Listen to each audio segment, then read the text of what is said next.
नमस्कार बच्चों, आज की हिंदी व्याकरण की कक्षा में आपका पुनः स्वागत है। बच्चों, आज हम पाठ 2 वर्णमाला व मात्राओं के भाग 2 को पढ़ेंगे। आज हम मात्राएं पढ़ेंगे व अभ्यास कार्य कर। स्वरों की संख्या 11 है। वर्णों को मिलाकर वर्णमाला बनती है। विशेष ध्वनियाँ अनुस्वार व विसर्ग हैं। इन विशेष ध्वनियों को अयोगवाह भी कहते हैं। आगे स्वरों से बनने वाले शब्द दिए गए हैं, जिनको आपने पिछली कक्षा में पढ़ा है। आगे व्यंजन है, इसके बाद मात्राएं, जिन्हें आज हम पढ़ेंगे। बच्चों, मात्राओं को अंग्रेजी में वॉवेल साइंस कहते हैं। स्वरों का प्रयोग मात्राओं के रूप में भी होता है और स्वतंत्र रूप में भी। तो आइए मात्रा के रूप में स्वरों का प्रयोग समझते हैं। बच्चों, अ स्वर की कोई मात्रा नहीं है, इसलिए इसे व्यंजन के साथ लगाकर बोलते हैं।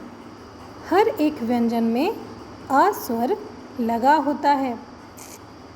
यदि किसी भी व्यंजन वर्ण से अ स्वर निकाल दिया जाए तो उस व्यंजन वर्ण में आपको हलंत लगाकर यह दिखाना होगा। यदि किसी व्यंजन वर्ण में क, ख या द, प, फ किसी में भी हलंत लगा है तो आपको यह समझना है कि उस वर्ण में अ स्वर नहीं है। आइए अब हम दूसरी मात्राओं को समझते हैं। बच्चों, कुल मात्राएं, कुल स्वर 11 हैं, जिनमें अ की कोई मात्रा नहीं होती है। बाकी 10 वर्णों की मात्राएं होती हैं। जैसे आ की मात्रा एक खड़ी डंडी के रूप में होती है। छोटी ई की मात्रा बाईं तरफ से लगाई जाती है, जबकि बड़ी ई या दीर्घ ई की मात्रा दाहिनी तरफ से लगाई जाती है।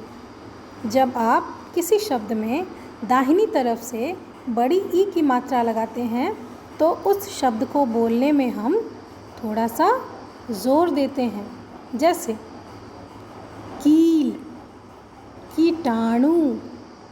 यदि आप किसी शब्द में छोटी ई की मात्रा लगाते हैं, यानी मात्रा बाईं तरफ से लगाते हैं, तब उस शब्द पर कम दबाव देकर बोला जाता है। जैसे केला, किसान।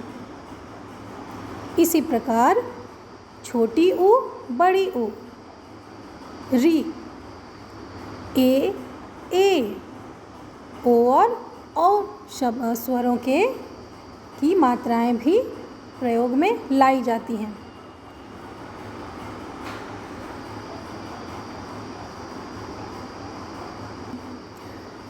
बच्चों, व्यंजन के साथ मात्रा लगने से शब्द बनते हैं।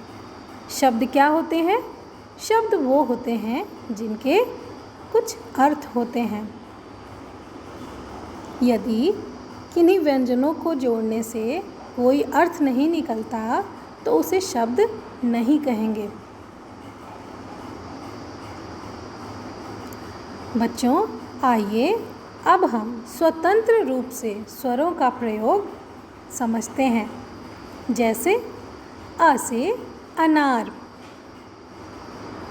आ से आम, छोटी ई से इमली, बड़ी ई से ईख, छोटी ऊ से उल्लू, बड़ी ऊ से ऊन, री से ऋषि, ए से एड़ी, ए से ऐनक, ओ से ओखली, औ से औरत।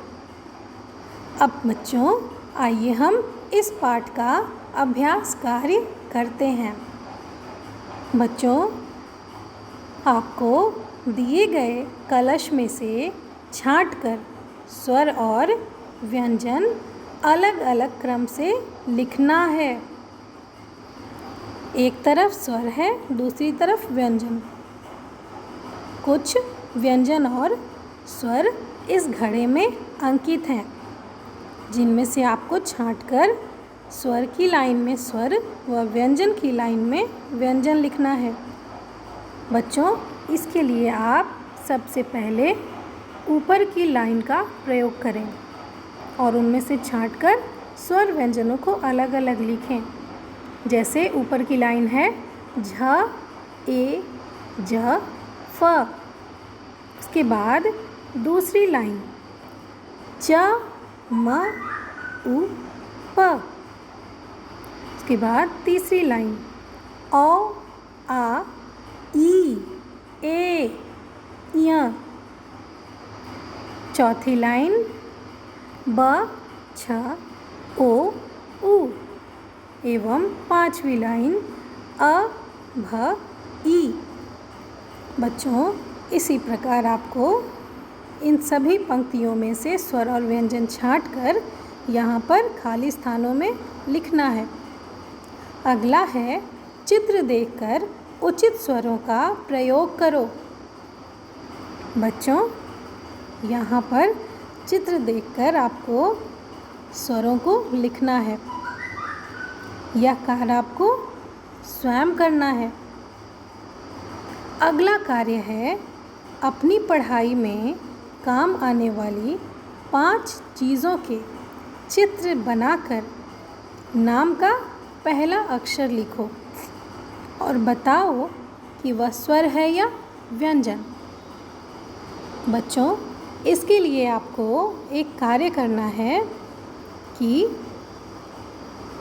आप एक A4 शीट पर या फिर आप अपनी रफ कॉपी पर भी यह कार्य कर सकते हैं। आपको सबसे पहले एक ब्लैंक शीट में अपनी पढ़ाई में काम आने वाली 5 चीज़ों जैसे पुस्तक, अभ्यास पुस्तिका या कॉपी, कलम, पेंसिल और रबर या इरेज़र, इनका आदि का चित्र बनाकर उनके नाम का पहला अक्षर लिखना है उनके नीचे। जैसे आपने पुस्तक बनाई, पुस्तक के नीचे आप पूरा नाम लिखेंगे। जैसे प, छोटी ई की मात्रा, छोटी ऊ की मात्रा, आधा स, त, क, पुस्तक। इसके बाद आप पहले अक्षर को अंडरलाइन करेंगे और वह देखेंगे कि वह अक्षर स्वर है या व्यंजन। अब उस पुस्तक शब्द के नीचे आप प को अंडरलाइन करने के बाद नीचे व्यंजन लिखेंगे, क्योंकि प व्यंजन वर्ण है। इसी प्रकार बाकी 4 चीज़ों के नीचे भी आप नाम लिखकर उसके पहले अक्षर को हाईलाइट करके उसके नीचे स्वर या व्यंजन लिखना है। बच्चों, आज की कक्षा में बस इतना ही। धन्यवाद।